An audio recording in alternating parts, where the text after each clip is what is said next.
this crocodile has not had its snout smushed in an unfortunate accident. It might look like a killer creature straight out of Jurassic Park, but this strange-looking super predator has been prowling big rivers in South Asia for thousands of years. This is a gharial, one of the largest crocodilians alive, with adult males growing to nearly 6 meters in length.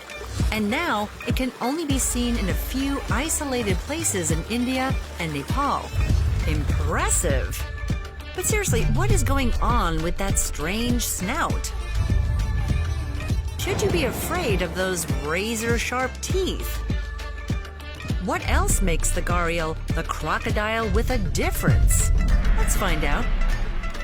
Catching and eating fish is the gharial's specialty, and its snout is nature's meanest fishing rod. Being a smart big fish. Sensory pits all over its head detect tiny vibrations in the water, and with lightning speed, a gharial can whip its head sideways, snapping up any nearby fish.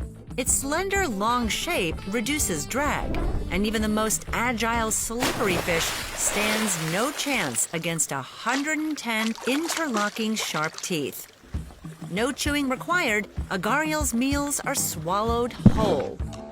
From the smallest youngster to the biggest adult, fish is all a gharial eats.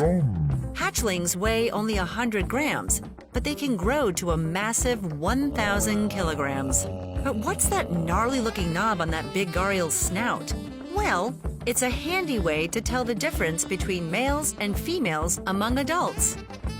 The male has a distinct bulbous growth on his snout, the gara, which means earthen pot in Hindi. It's a spongy extension of his nose with breathing holes. That's how the gharial got its name. A male uses his gara to make sounds to attract females and tell anyone listening who he is and where he is. Scientists are studying how gharials use these sounds to communicate. Male gharials breathe through their gara loudly to make buzzing sounds and explosive pops underwater. And boy, do these social signals work wonders. Gharials have multiple mates. A dominant male usually breeds with many females. After a month or more, many females group together and decide where to lay their nests to create a large colony. The baby's gender is dependent on the temperature at which they are incubated. Males are generally produced in warmer temperatures. The females are the cooler sex. You got that right. Totally.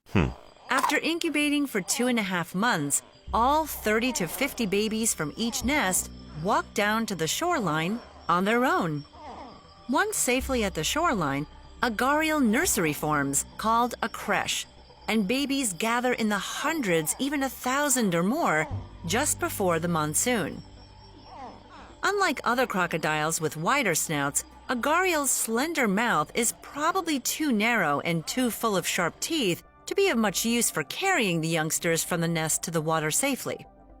Both males and females make doting parents, but the male guardian tends to be a lot more hands-on. He defends any babies nearby as they walk to the water from riverside nests. Each male babysitter will let hatchlings use his head, back, and tail as a basking platform. That's a good dad. Hatchlings can be seen climbing all over him and heard calling out to him and each other with soft grunting sounds. The adults work together to defend their babies from many kinds of hungry predators.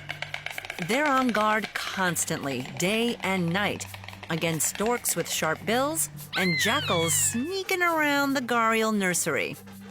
But the gharial does a shabby job of walking on land.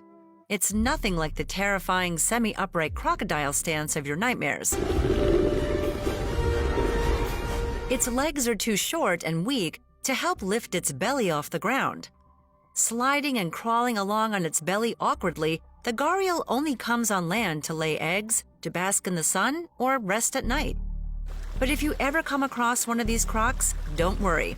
It's not too keen on snacking on humans or other land animals. Gharials may look scary, but they're rather shy. That might be because humans have brought them to the brink of extinction. Dam construction, bridge crossings, and water extraction for irrigation has changed many riverine habitats for gharials. There are fewer than 1,000 adults left in the wild. Sand mining removes critical nesting beaches, and net fishing threatens to accidentally drown gharials. The Chambal River in North India is home to more than 80% of the remaining gharials and is the best place to see wild gharial today. Zoos across the globe support gharial conservation, so these magnificent reptiles will survive and even thrive. Gharials are piggybacking parents that have the weirdest looking snouts, and that's what makes them crazy creatures.